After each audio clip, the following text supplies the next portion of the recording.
संतप्त मानस शांत हो, जिनके गुणों के गान में वे वर्धमान महान, जिन विचरे हमारे ध्यान।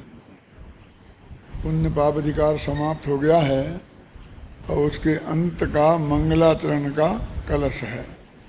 मंगलाचरण आदि में भी होता है, मध्य में भी होता है और अंत में भी होता है। तो इस तरह ये इस अधिकार के अंत का मंगलाचरण है। इसे मध्य मंगलाचरण भी कह सकते हैं। क्यों? पूरे समय सार नामक ग्रंथ का जो नमा समय साराय है, अमृत आत्मख्याति टीका का, वो आदि मंगल है। और जो अंतिम कलश होगा ना, वो उसका अंत मंगल होगा। और ये बीच में जो अधिकारों के मंगल आ रहे हैं, तो अधिकार की अपेक्षा आदि और अंत कह सकते हैं, और वे के भी बाकी के सब मध्य मंगल हैं। ये सब बात समझने के लिए आप ऐसी कल्पना करो। कल्पना क्या करो, वस्तु स्वरूप है। कुंद कुंद ने जब गाथाएं लिखी तो 415 गाथाएं बस एक साथ ऐसी सीधी लिख दी। उनने कोई दिमाग में अधिकार का बंटवारा उनने नहीं किया। अब उस सहज प्रतिपादन में ऐसा होता है, जैसे अपन भी सात तत्व को समझाने की कोशिश करें तो जीव को समझाते, फिर अजीव को समझाते, आसव को समझाते।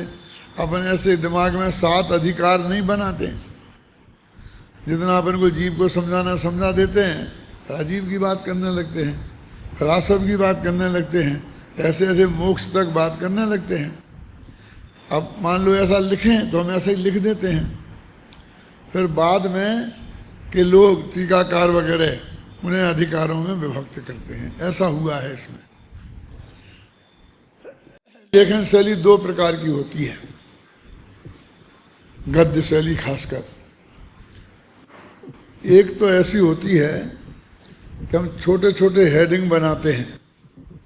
एक पेज में 3 हेडिंग बना दिए और फिर उसे बांट बांट करके लिखते जाते हैं। और एक ऐसी होती है हम सलंग लिखते जाते हैं। जैसे मान लो हमें अजीब से हम आश्रव तत्व पर आए तो हम पैरा में आश्रव तत्व की बात लिख लेंगे, ऊपर हेडिंग में आश्रव नहीं लगाएंगे। अपनी किताबों में यदि आप गद्य साहित्य की दृष्टि से निरीक्षण करेंगे तो क्रमबद्ध पर्याय ऐसी है कि जिसमें छोटे छोटे हेडिंग नहीं दिए गए हैं। धर्म के दर्शन ऐसी है जिसमें छोटे छोटे हेडिंग नहीं दिए गए हैं। और तीर्थंकर भगवान महावीर और सर्वोदय तीर्थ ऐसी है कि जिसमें दिए गए हैं। अब आप दोनों पढ़ जाएंगे लेकिन आपको ख्याल ही नहीं आएगा कि इनमें क्या फर्क है। जब वो पढ़ेंगे तो उस जैसा पढ़ लेंगे और ये पढ़ेंगे तो इस जैसा पढ़ लेंगे। ख्याल में है ना? पता ही नहीं पड़ेगा कि इसमें कोई शैली में फर्क पड़ गया है। अब दोनों के गुण दोष हैं।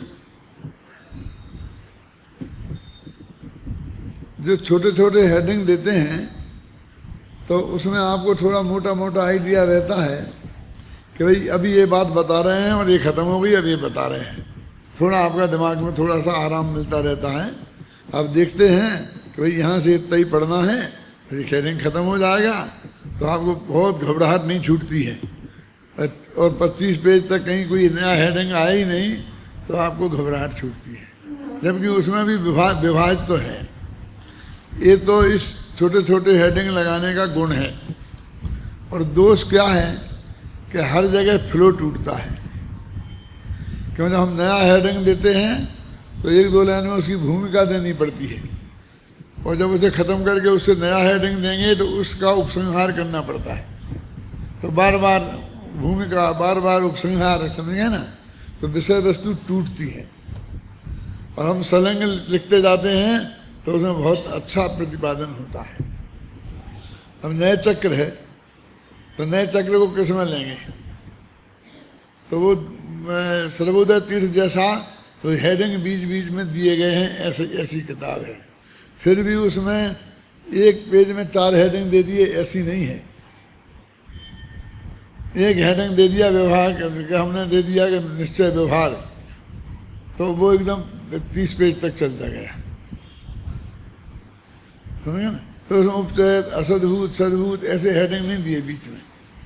तो ये तीसरी शैली है कि हेडिंग दिए भी हैं और कम से कम दिए, फ्लो भी बाधित नहीं हो और एकदम लंबा नहीं हो जाए, क्या समझ ना। अभी ये सब शैलियाँ होती हैं और साधारण पाठक तो कुछ समझता नहीं है कि कहाँ क्या। अब इनका प्रयोग कैसे करना,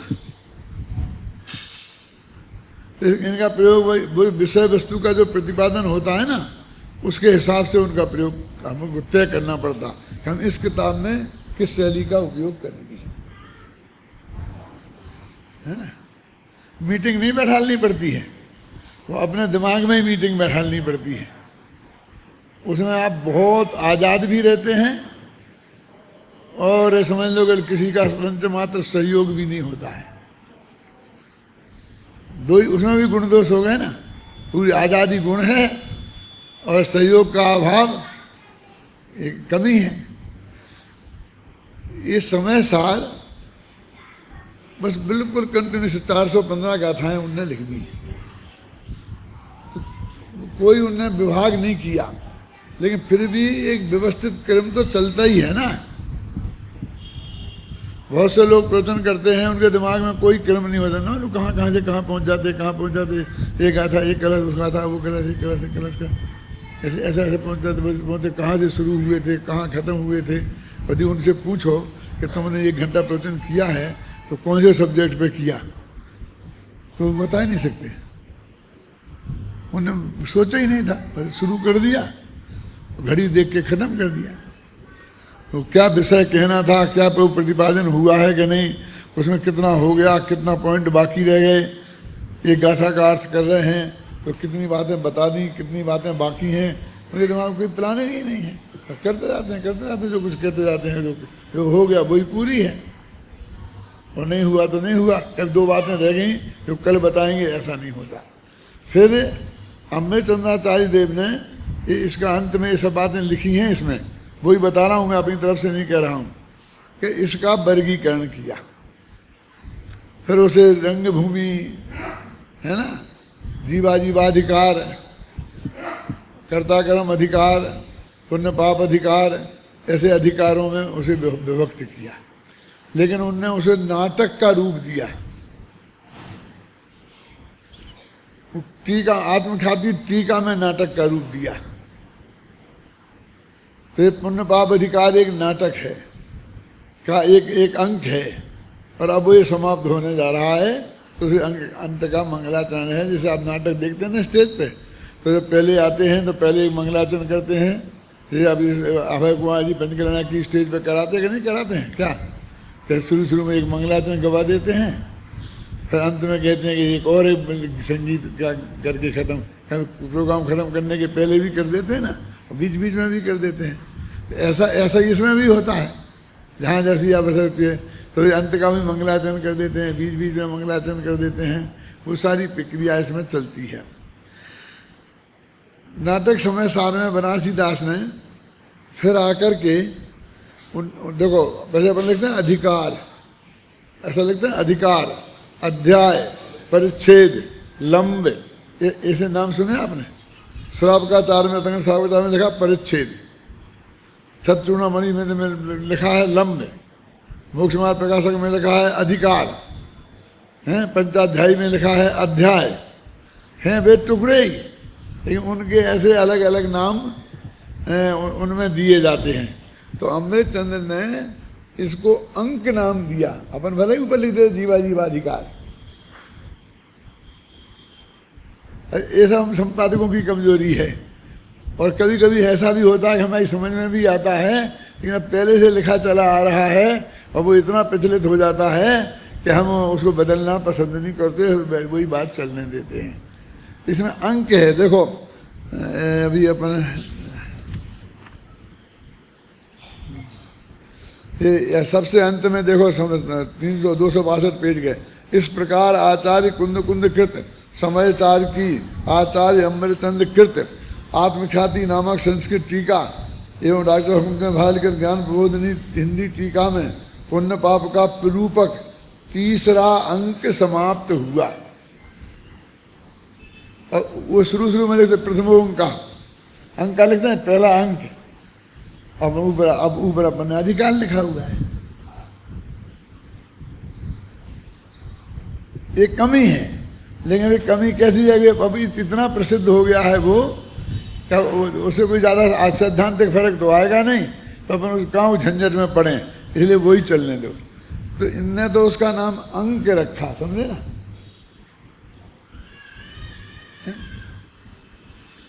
अब बहुत से लोग लाल बहादुर शास्त्री जैसे पीएचडी डॉक्टर विद्वान ने, जबकि मोक्ष मार्ग प्रकाशक में हर अंत में खुद टोडरमल जी खुद लिखते हैं पहला अधिकार समाप्त हुआ, और उन्होंने उसको अध्याय नाम लिख दिए। उन्होंने विचार ही नहीं किया कि टोडरमल जी इसको अधिकार कहते हैं कि अध्याय कहते हैं, और सब उसमें अध्याय अध्याय अध्याय अध्याय छाप दिया। फिर बनारसी दास ने क्या किया कि इनका नाम द्वार रखा, देखो जीव द्वार, अजीब द्वार, आश्रम द्वार, ये क्यों रखा? क्योंकि नाटक की स्टेज पर वो दरवाजे से प्रवेश करता है, इसलिए उन्होंने वो दरवाजा रखा, पहला दरवाजा, दूसरा दरवाजा। जैसे होता है ना बगल में ये दरवाजा है ना, इधर देखो, इधर किवाड़ भी लगवा सकते थे, इधर इधर स्टेज है ना, स्टेज पे ये दो द्वार हैं, तो वो यहाँ से प्रविष्ट होता है ना पात्र, इसके पीछे मूछे मूछे रंगते हैं, जो भी करना होता है उन्हें करते हैं, और फिर इन द्वारों से प्रविष्ट होता है। तो उन्होंने उसे नाट्य कला की दृष्टि से उसका क्या नाम रखा? प्रथम द्वार, द्वितीय द्वार, कर्ता कर्म द्वार, पुण्य पाप द्वार। अब ये जो मंगलाचरण का कलश है, इसे अपन पढ़ते हैं, और इसकी जो विशेषताएं हैं ये सब चूँकि अंत में इसमें सब बताई हैं, इसलिए मैंने आपसे इनकी चर्चा की थोड़ी।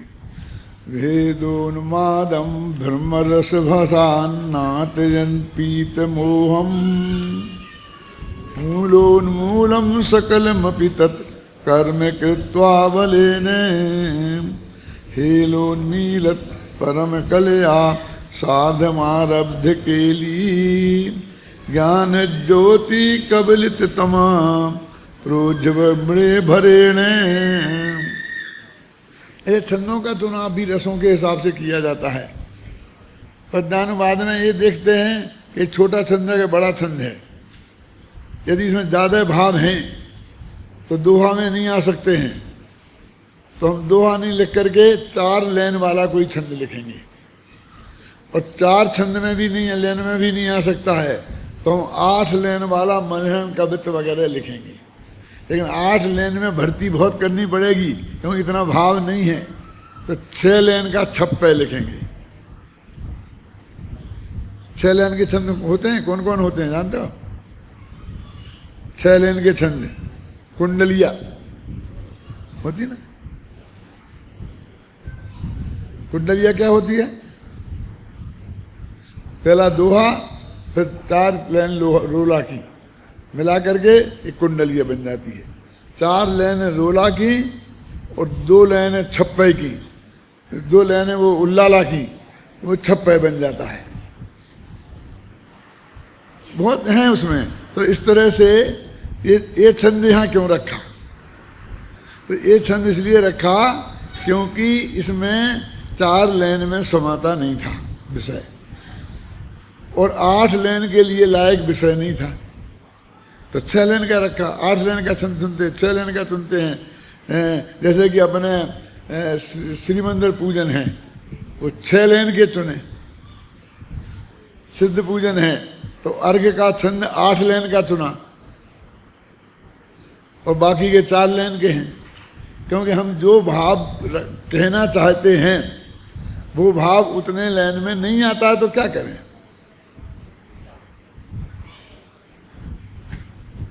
अब जो सोरठा है, दोहा है, पहले कई लोग मैंने सुने हैं, लेकिन वो मेरी दृष्टि से पूजन के लिए वो अच्छे नहीं हैं।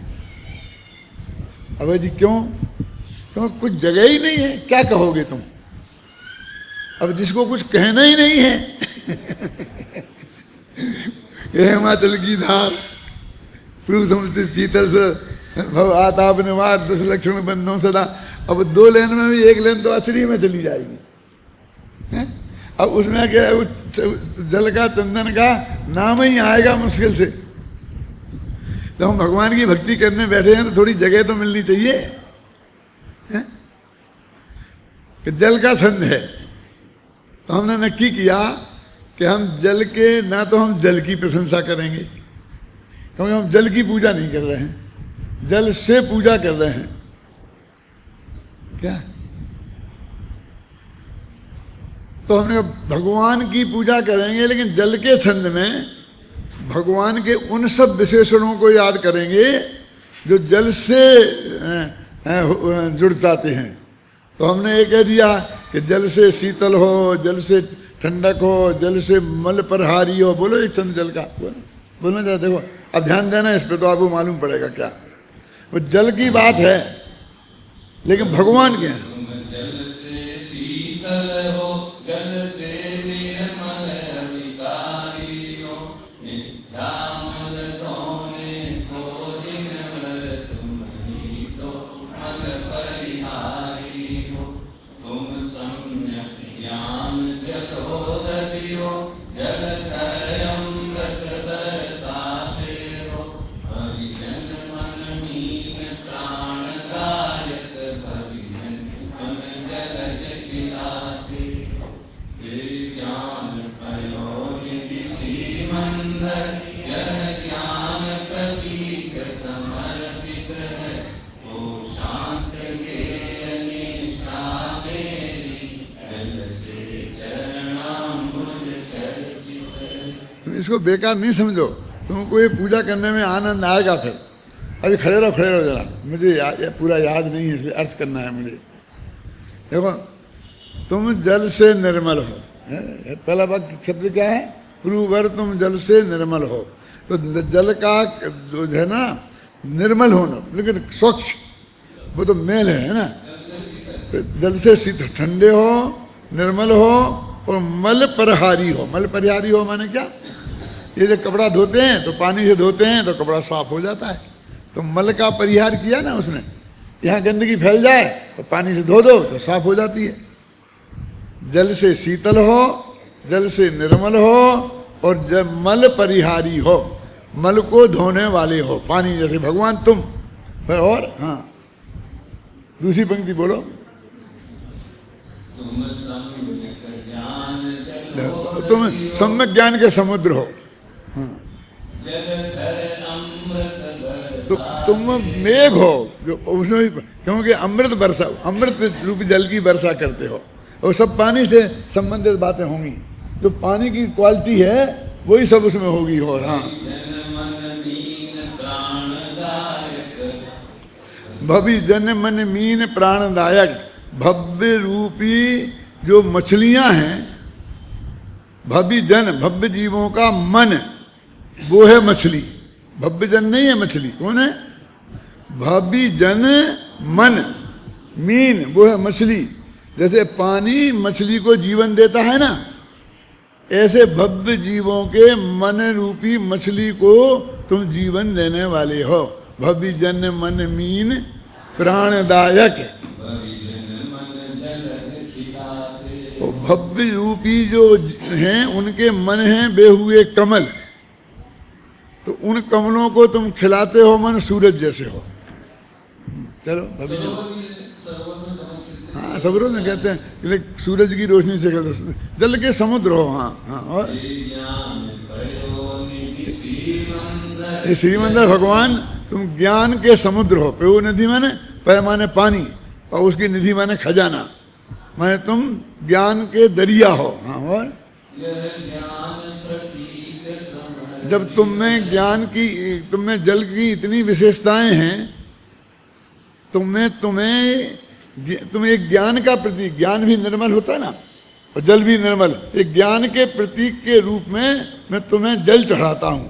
और चाहते क्या हो बेटा, कि मेरी ज्ञेय निष्ठा शांत हो जाए। ज्ञेय निष्ठा माने पर पदार्थों को जानने की जो बहुत मेरे उत्कंठा होती है, ये देख लूँ, ये जान लूँ, ये जान लूँ, ये जान लूँ, ये पर को जानने की निष्ठा परमे निष्ठा, ये निष्ठा ये मेरी समाप्त हो जाए। अब इसने देखा कि इसमें बस जल को आश्रय लेकर सारे भगवान के गुणों की प्रशंसा की है और जल के आधार से ही मांग भी प्रस्तुत की है। अब द्वारा पढ़ो ये छंद शांति से। रघुवर तुम जल से शीतल हो, जल से निर्मल अविकारी हो, नित्यामल धोने को दिनवर तुम ही तो मल परिहारी हो। तुम सम्यक ज्ञान जलोदधि हो, जलधर अमृत बरसाते हो, हरिजन मन नीन प्राणदायक, हरिजन मन जल खिलाते हो। हे ज्ञान पयोनिधि श्रीमन्नज्ञ, ज्ञान प्रतीक समर्पित है, ओ शांत गेय निष्ठा मेरी, ऐसे चरणाम्बुज चर्चित है। तो आप देखो एक पद्धति है। अब इतनी चीजें कहीं 2 लाइन कम कर देते तो उतनी चीजें छूट जाती हैं। अब आपको तो ये पूजन अच्छी नहीं है, हमको तो फटाफट डुब लेने वाली में 5 मिनट में निपट जाती है। अरे इसको तुम बस पढ़ो। सचमुच जब मैं खुद ही सुनता हूँ ना तो मुझे कितना अंदर से उल्लास आनंद आता है। आप उसका ऐसे अर्थ समझोगे तो आपको भी आनंद आएगा। ये सुबह 5 बजे शुरू कर देते हैं ना, चलाते हैं, तो मुझे बहुत आनंद आता, सुनता रहता हूँ। कुछ भी कोई भी चीज़ हर एक के में है, हर पूजन में है, अपनी में नहीं। उसका भाव तो है ना कुछ, और उसके पीछे कुछ चिंतन है, कुछ सोचा है कि भी क्या करना। अगले नाम पूजन के लिए पूजन थोड़ी करना है। हमारे गुरुजी थे ना मक्खनलाल जी, वो 1 घंटे में 100 पूजने कर लेते थे। मानो क्या करते थे, एक आधे बताई कि नहीं बताई, मालूम है आपको? नहीं, बस पूजा रख देते, सामग्री रख लेते थे और रोजना। और देवशास्त्र गुरु भी जन्म जरा मृत्यु विनाशना जलम, संसार विनाशना चंद्रम, अक्षर अक्षतम पुष्पम, अष्टक बोलते ही नहीं थे। और ओंगरी में भी वो देवशास्त्र गुरु भैया एक ही दफे, बार बार क्या को रिपीट करना। जलम चंद्रम अक्षतम, देवशास्त्र गुरु की पूजन हो गई, फिर फटाफट 10 लक्षण हो गई, ये हो गई वो गई। और वो ऐसे शांति से चढ़ाते ही नहीं थे। तो हम मजाक उड़ाते थे आपस में बैठ करके, ये पूजा देखो कितने हो जाती हैं, एक साथ इतनी बढ़िया हो जाती हैं। हम उन्होंने कहा कि साहब गुरु जी कि ओंगरी क्या है, फिर जल चढ़ाएं, जल से पूजा हो गई ना, तो छंद बोलने की जरूरत क्या है। हम ये कहते थे इतनी ज़्यादा पूजा करने की जरूरत क्या है।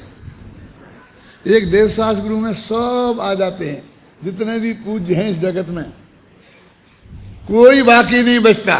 ये देवशास्त्र गुरु के बाहर कोई पूज्य है ही नहीं, उसकी पूजा करना मिथ्यात्व है। अब गिरीथ है क्या गिरीथ है, ये देवलाली वाले नक्की करेंगे।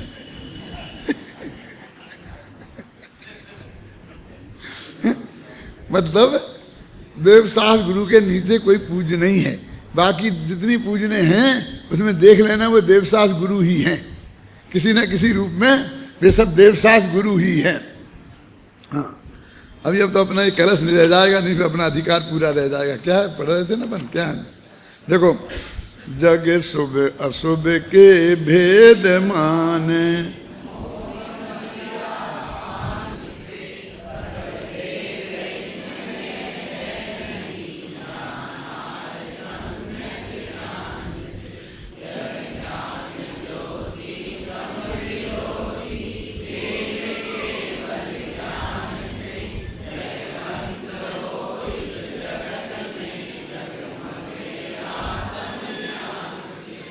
मैं आपसे पूछना चाहता हूँ, परसों मैंने कहा था कि ये जब मंगलाचरण करते हैं तो ज्ञान ज्योति को नमस्कार करते हैं।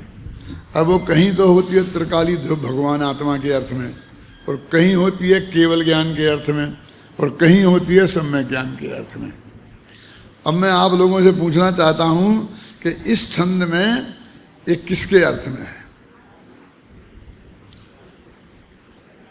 मैं जानता हूँ कि आप भूल करेंगे, और भूल क्यों करेंगे और कहाँ करेंगे वो मैं जानता हूँ।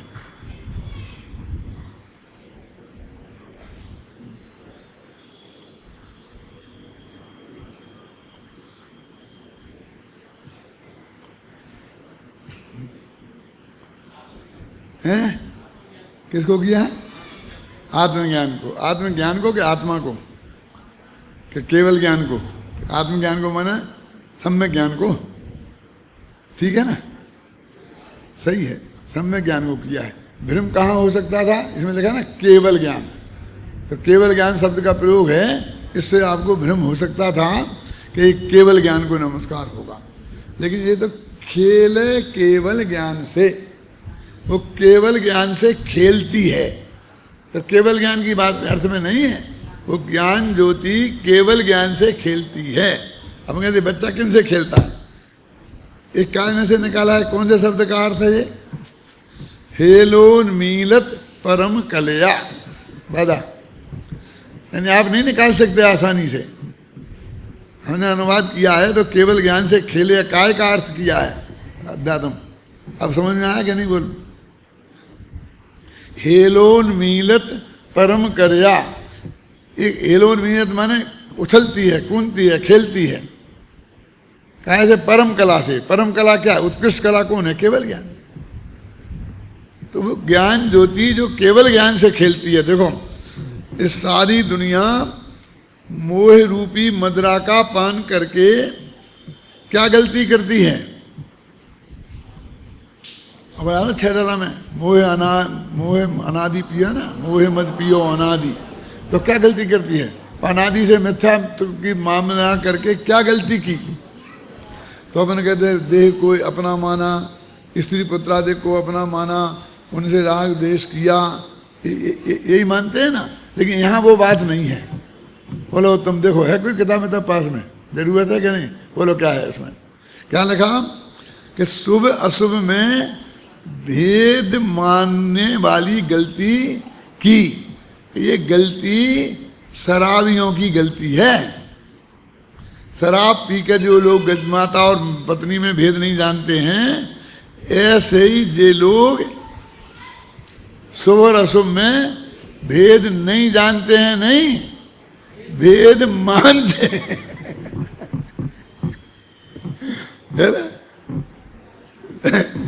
आप लोगों के ख्याल में आता है जो मैं कह रहा हूं? शुभ अशुभ में भेद माने मोह मदिरा पान से। यानी शुभ अच्छा है, अशुभ बुरा है, ऐसा भेद मानना ये मिथ्यात्व का उदय है। ये मिथ्यात्व के उदय का कार्य है। देखो, जग शुभ अशुभ में भेद माने मोह मदिरा पान से। क्लियर हो गया ना? पर भेद इनमें है नहीं, जाना है सम्यक ज्ञान। अब उस सम्यक ज्ञान को मैं नमस्कार करता हूं कि जिस सम्यक ज्ञान से वो मोह मदिरा का पान से जो भेद जाना था, जिससे वो भेद मिट गया। क्या? पर भेद इनमें है नहीं, जाना है सम्यक ज्ञान से। यह ज्ञान ज्योति। अब देखो, ये सम्यक ज्ञान रूपी ज्ञान ज्योति क्लियर हो गया कि नहीं बात? यह ज्ञान ज्योति तम विरोधी, अज्ञान की विरोधी है और खेल है केवल ज्ञान से। माने ज्ञान ज्योति उदय हुई है तो ये खेल खेल में केवल ज्ञान को तक पहुंच जाएगी। वो अरे हेलोन्मीलत, माने सहज भाव से। अपन कहते हैं खेल, एक काम तो हम खेल खेल में कहते हैं, एक काम तो हमारा हंसी खेल है।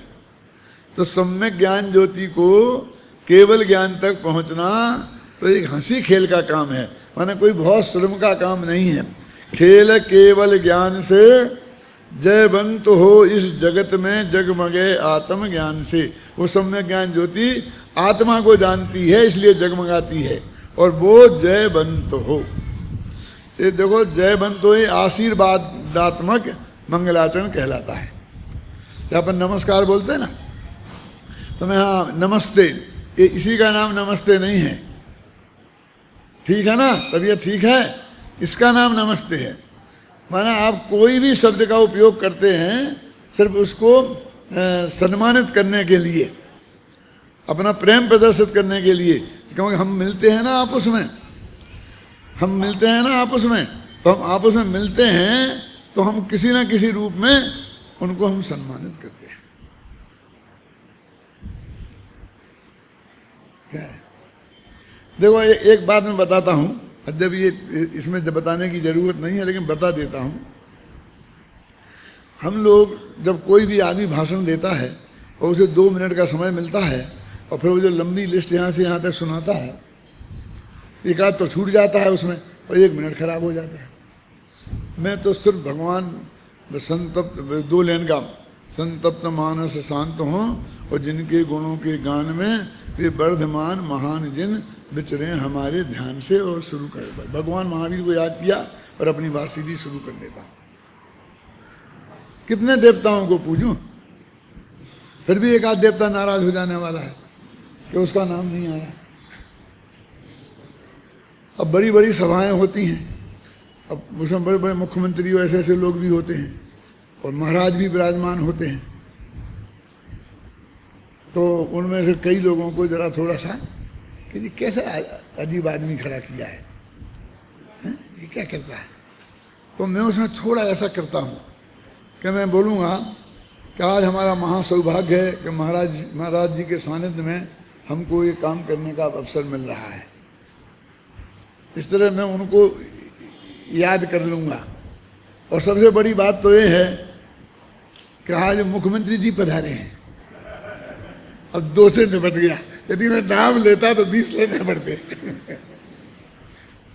क्या माने, जो सचमुच जिनकी उपेक्षा किसी भी कीमत पर उचित नहीं है, उसको हम दूसरे तरकीब से भी सम्मानित कर सकते हैं। ख्याल में आई ना? लेकिन अब वो हर एक आदमी नहीं समझ सकता। क्या समझने वाले समझते भी होंगे, ऐसी बात नहीं है। सारा जगत को मूर्ख मान के नहीं चलना चाहिए। लेकिन एक बात है कि भाई एक चीज वो कहते हैं कि वो केवल ज्ञान से खेलती है, माने सम्यक ज्ञान ज्योति तुम्हें वहां तक पहुंचाएगी और आत्म ज्ञान से जगमगाती है। सम्यक ज्ञान में पर पदार्थ भी जानने में आते हैं अभय जी, लेकिन वो जानने से वो ज्योति जगमगाती नहीं है, आत्मज्ञान से जगमगाती। आप समझे ना? उसका सौभाग्य, उसका सबसे बढ़िया काम ये है। हम अखबार भी पढ़ते हैं और समाचार भी पढ़ते हैं, लेकिन हमारे ज्ञान की सार्थकता अखबार पढ़ने में नहीं है, समाचार पढ़ने में है। पढ़ना तो एक सही है। जगमगे आत्मज्ञान से ये कहना चाहते हैं वो। देखो अब कुछ महत्वपूर्ण बातें हैं जो इस अधिकार के अंत में कही जानी चाहिए, तो अपन वहाँ चलते हैं। इसके अंत में अमरचंद्राचार्य जो टीका लिखते हैं, कलश खत्म हो गए, फिर वो गद्य में लिखते हैं, इति पुण्य पाप रूपेण द्विपात्री भूत एक पात्री भूय कर्म निष्क्रांतम। ये संस्कृत जानने वाले जरा इस पर ध्यान दो, क्या कह रहे हैं? इस प्रकार कर्म, ऊपर से लो, कर्म पुण्य पाप के रूप में जो दो पात्र बन के आया था, द्विपात्री भूत है ना, समझ में आया ना?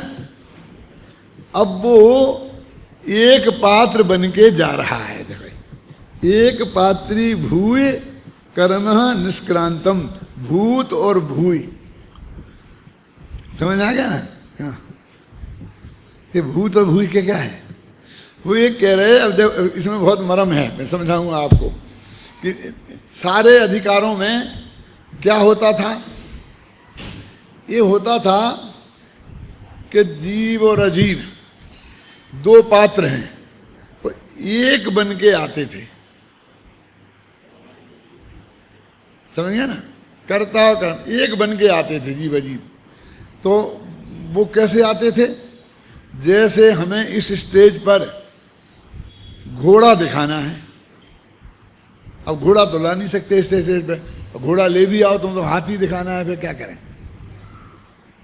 तो हम क्या करते हैं, 2 लड़के एक आगे एक पीछे, वो पर्दे के भीतर मिल मिला करके आते हैं ना, और घोड़े और हाथी जैसे दिखाते हैं।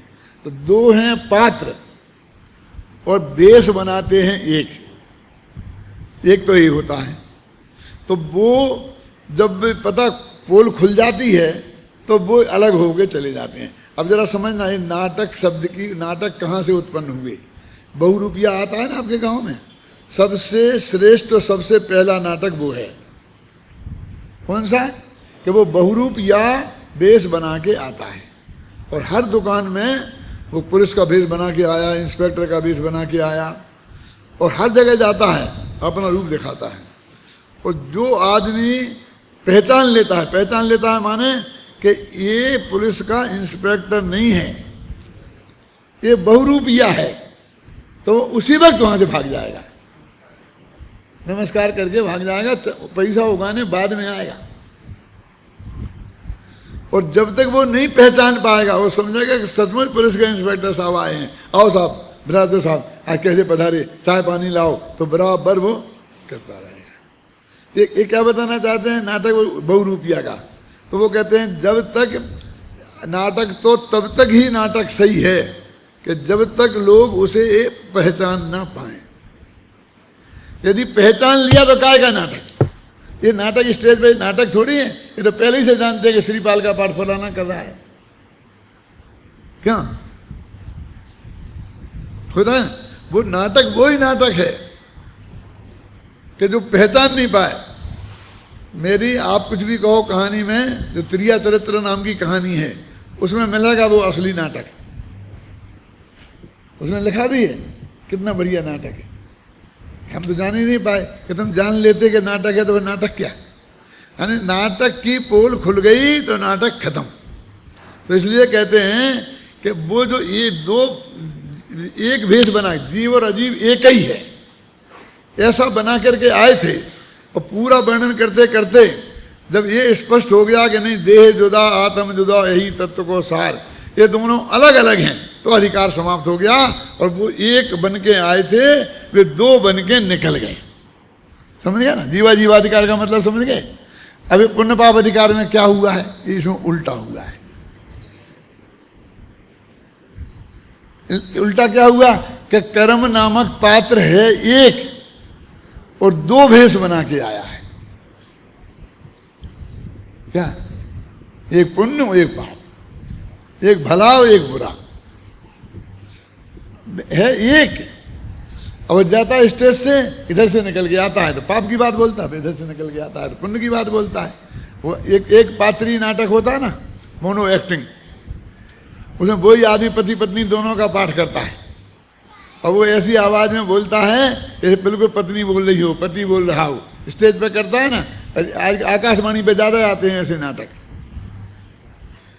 तो ये मोनो एक्टिंग वाला अधिकार है कि यहां से कर्म था एक, और भेष बनाए थे उसने दो, और पुण्य और पाप।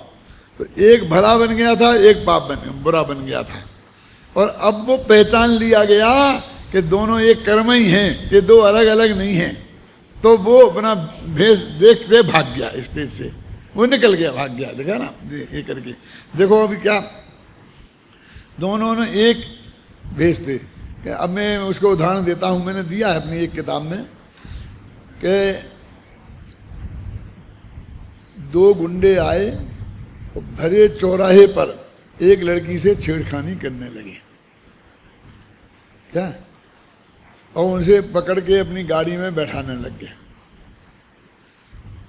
तो वो चिल्लाई पुलिस पुलिस पुलिस, और सब आदमी जुड़ गए। इतने में पीछे से दो गुंडे आए, और उनने पहले के दो गुंडों की बहुत अच्छी पिटाई की। वे उनके साथी ही थे, और उस लड़की को उनसे छुड़ा लिया, बचा लिया। और बचा लिया, और जनता भी देख रही खूब, पुलिस भी खड़ी है, जनता भी खड़ी है। फिर वो बोले, बहन कहाँ जाना है? कि बापू ने कहा, टोडरमल स्मारक भवन। चलो तुम हमारी गाड़ी में बैठ जाओ, हम तुम्हें वहाँ छोड़ देंगे, नहीं तो अभी तो हमने बचा लिया, ये फिर गुंडे तुम्हें परेशान करेंगे। क्या करें? क्या ठीक है चलती हो, लेकिन एक बात ध्यान रखना, आजकल जमाना अच्छा नहीं है। लोग हमको ही गुंडे समझ के वही समझेंगे उड़ा के ले जा रहे। यदि कोई आए, पुलिस पूछे, कोई पूछे, तो ये कह देना कि ये हमारे भाई हैं। समझना? अच्छा समझ में आया कि नहीं? तो हम बैठा लेंगे, नहीं तो अरे आपने हमारी रक्षा की तो भाई तो हो ही, भाई ही हो।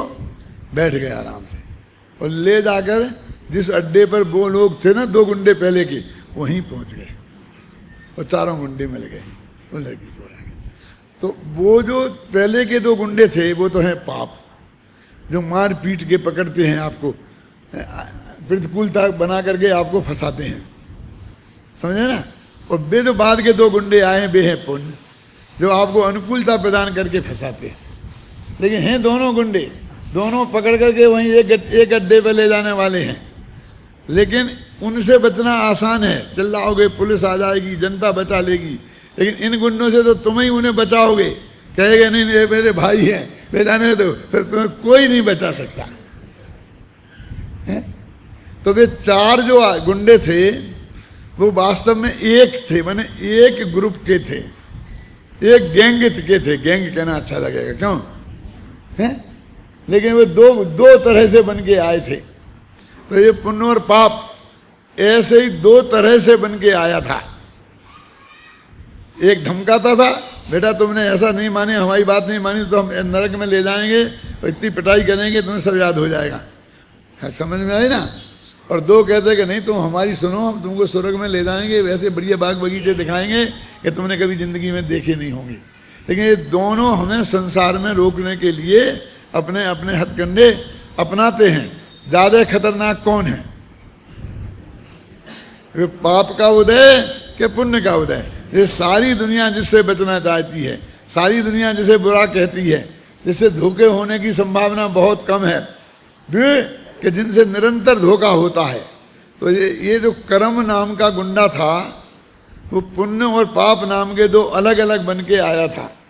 एक मारता था और दूसरा बचाने का अभिनय करता था। और इस तरह दोनों अपने कब्जे में तुझे करते थे। ख्याल में है ना, एक मारता था और एक बचाता था, दोनों अपने कब्जे में करते थे। ख्याल में है ना। अब आज वो पोल खुल गई कि दोनों कर्म हैं, तो दोनों भाग गए। ये अधिकार का अंत है। मैंने एक रचना लिखी थी, अब वो तो खो ही गई कहीं, लेकिन उसकी थीम मैं आपको बताता हूँ। अब ध्यान में से उड़ रही है, फिर आएगी तो बताता हूँ। मतलब इसी टाइप की थी वो। अब देखो फिर आई याद कि सीता जी को जब बैराग हुआ और जब दीक्षा लेके जाने लगी अग्नि परीक्षा के बाद, समझ लो पश्चाताप का अगला खंड लिखा था, अब खो आ गया कहीं। तो वो जाने लगी तो रामचंद्र जी ये समझाते हैं कोई कि भाई अब मत जाओ, घर में ही रहो। तो वो जो कहती है वो बात जरा तर्क सुनना, पश्चाताप में नहीं है वो तर्क। वो कहती है कि सारी दुनिया में चारों तरफ गंदे से गंदे लोग भरे हैं, उससे बचने के लिए नारी ने एक व्यक्ति को चुना।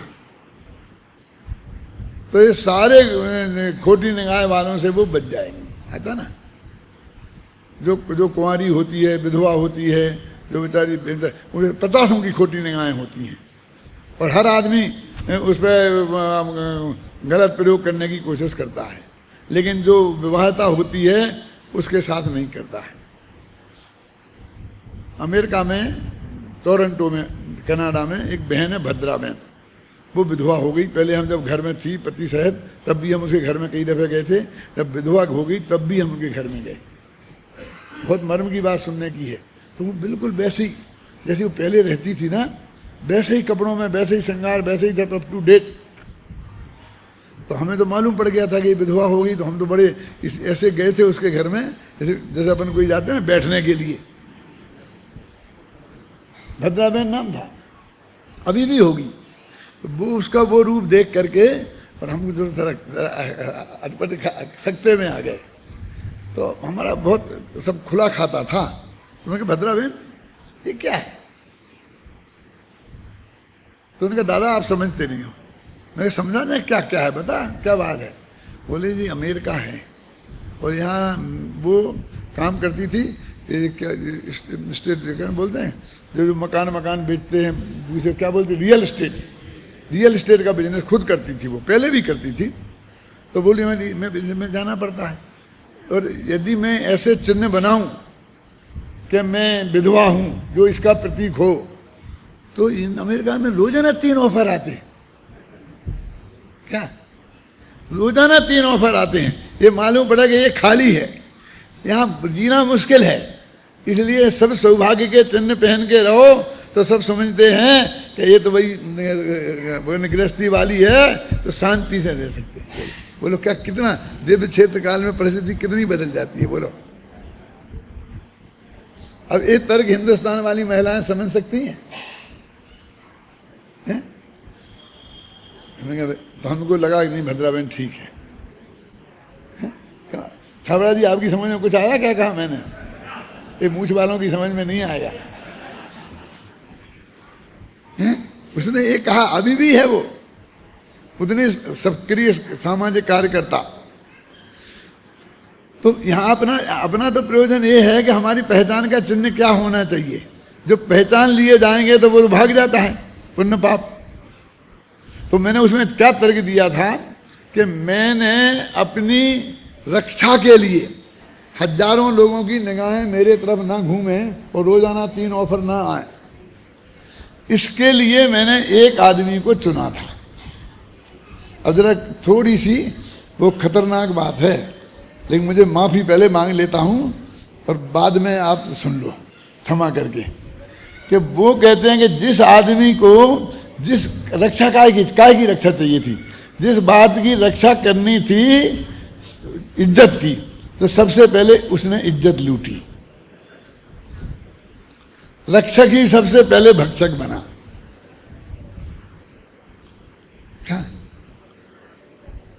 और उसके बाद भी वो बचा कहाँ सका। फिर भी रावण जैसे आए, आप समझ, सब कुछ लुटाकर एक चौकीदार रखा था, समझना, फिर भी बचे कहाँ। रावण जैसे नालायक आए और वे अपहरण करके ले गए। तो जैसे लिखा था ना कि उसका उत्तरदायित्व तो हमारा था, जंगल में उसकी रक्षा का उत्तरदायित्व तो हमारा था, और हम तो उसमें फेल हो गए, बचा नहीं पाए। अब उसे अपराध के दे रहे कि 6 महीना हो गए, घर क्यों रही, क्या 6 महीना क्यों रही, क्यों गई? अरे तुम बचा नहीं पाए इसलिए गई, और तुम 6 महीना तक छोड़ा नहीं पाए इसलिए रही, अपनी मर्जी से रही ना।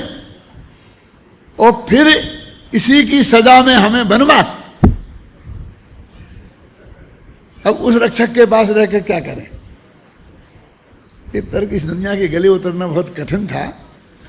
हो सकता है कि इसमें ही जुड़ सकते थे, लेकिन मैं कौन को समझाएंगे, कैसे समझाएंगे, पिटाई और होगी कहीं इसलिए उसमें से मैंने वो अंश निकाल दिया है? लेकिन आप लोगों में कितने तक पहुंचा मैं नहीं जानता हूं। जिसकी समझ में नहीं आया हो वो अपने पड़ोसी से पूछे, और आप आपस में समझ ले फिर भी कहीं कोई कसर रह जाए तो मेरे से पूछना। मतलब ये क्या है, हमने पुण्य को पाप से बचने के लिए एक चौकीदार के रूप में चुना था। लिखा है ना पंचाशीकाय में, अशुभ भाव से बचने के लिए, सुनो, और खोटी जगह उपयोग ना जाए, वहां से बचने के लिए, स्थान में राग के निषेध के लिए हम कभी कभी ज्ञानियों के भी पुण्य होता है, इसलिए चुना था ना। लेकिन इस पुण्य ने ऐसी भोग सामग्री लाके खड़ी करी कि हमें पाप भाव पैदा हो गया और उसी में फंस गए। समझ में आया क्यों? हमने इस पुण्य को इसलिए अपनाया था कि हम पाप से बचने के लिए, लेकिन ये पाप से बचा कहाँ पाया? वो सामग्री इसने इकट्ठी करी कि जिसके सेवन से पाप होता है। ये सारे तर्क मैंने दिए थे उसमें। कब? 18 वर्ष की उम्र में, जब मेरी शादी नहीं हुई थी तब लिखा था वो सब। ये भी उसी वक्त का चिंतन है जो उसके बाद आज मेरे मुंह से निकला है। और आज तक किसी को नहीं बताया मैंने, कभी नहीं कहा, लेकिन अभी मुझे ख्याल में आ गया कि भाई ये बात आज बतानी चाहिए तो बता दिया। गंभीरता है सोचना। अब देखो खत्म हो गया ना, अभी भाई 1-2 मिनट हैं। तो पुण्य पाप आ गया ना। एक पात्र हो गए आए थे पुण्य पाप रूप दो पात्रों को रूप में नाचने वाला यह कर्म अब एक पात्र रूप होकर रंगभूमि से बाहर निकल गया। यह तो पहले ही स्पष्ट किया जा चुका है। इस ग्रंथराज को यहाँ नाटक के रूप में प्रस्तुत किया गया है, वो सारी बात मैं आपको बता चुका हूँ। इस तरह ये पुण्य पाप अधिकार खत्म होता है। अब अगले शिविर में जो 31 जुलाई से 9 अगस्त तक इसी जयपुर में गारंटी से लगेगा और उसमें जो आश्रम अधिकार चलेगा। मैं तो जा रहा हूँ विदेश और शिविर के पहले ही आऊँगा। बीच में कहीं ऐसे भ्रम फैलें कि जयपुर में शिविर नहीं लग रहा है तो आप बिल्कुल नहीं मानना। मैं आपको कह रहा हूँ जयपुर में शिविर लगेगा लगेगा वो लगेगा। ख्याल में आई ना। और आप सब लोग उस आश्रम अधिकार समझने के लिए उस शिविर में अवश्य पधारें।